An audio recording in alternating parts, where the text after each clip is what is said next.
Recent இயர்ஸ்ல எவ்வளோ directors வந்திருக்காங்க அப்படின்னு தேடி பார்த்தோம்னா, டேரக்டர்ஸ் விட ஆக்டர்ஸ் நிறைய வந்துட்டாங்க. நிறைய டேரக்டர்ஸ் ஆக்டர்ஸா மாறிட்டாங்க.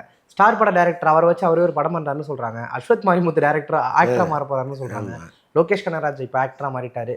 இப்படி அடுத்தடுத்து ஹீரோக்கள் உதயம் ஆகிறதுக்கு என்ன காரணம் சார்? மக்கள் கொடுக்குற அங்கீகாரம் தாங்க.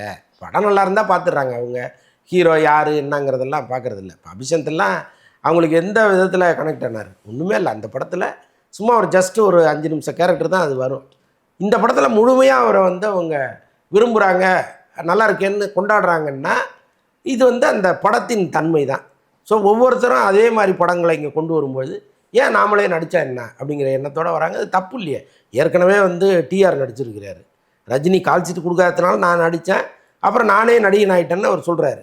ஸோ அது மாதிரி பாக்கியராஜ் நடிச்சிருக்கிறாரு, பாண்டியராஜ் நடிச்சிருக்காரு, இன்னும் நிறைய இயக்குனர்கள் நடிகராக மாதிரி அதுக்கப்புறம் தொடர்ந்து நடிச்சுட்டே இருந்திருக்காங்க.